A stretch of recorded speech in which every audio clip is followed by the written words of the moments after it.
I'll tell you what's happening. We've got a new episode of Hey Amarillo. Skylar back in to talk about their latest guest, one that I know well, and I can't wait for you to get to know more about our friend, Heather Manderson. Yes, she is the guest this week, and a really fun. It's a fun conversation. You know Heather, yes. And so she's lively and friendly and funny and boisterous. You know what I mean? She's lovely. So it's great. And she draws people in. And you just recently, kind of the connection there is you went to see her recently in a production of The Blind.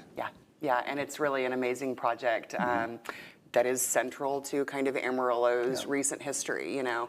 And so they're performing The Blind, headed to London to a theater festival in London. And so we talked to Heather, of course, about kind of a very interesting upbringing that she had.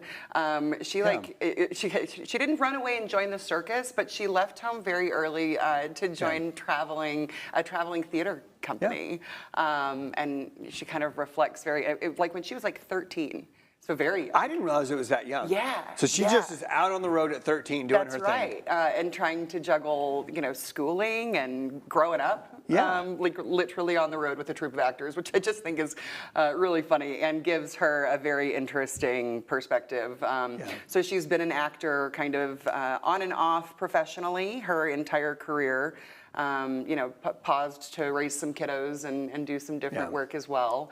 And then she's been kind of a mainstay at ALT for a while.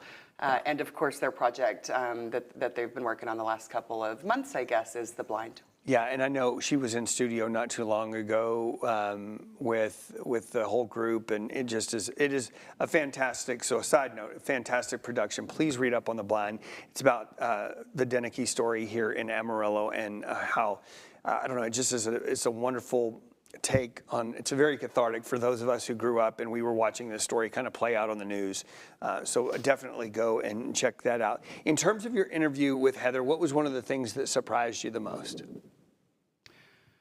I really enjoyed hearing Heather, who did not grow up in Amarillo. Neither did I. So the Deneke tragedy and everything that followed was kind of lore that I heard afterwards. And similarly, even talking to people over the last week, everyone, it's like, oh, I was a senior going into Tesco, when that happened, or oh, my kids were at this school. It's really, really kind of very poignant in the minds of Amarilloans who were here, and I enjoyed listening to Heather's retelling of her walking people through or back through this kind of period of trauma in our city. They did a performance to a group of first responders, and one of the police officers in the talkback after the performance was there that night. All right, make sure you go download that. There are a couple of different spots that you can do that. When in doubt, you can always go to heyamarillo.com. And Skylar will be checking in with you next week. Yes, we'll see you then. We've got more Studio 4 coming up after this.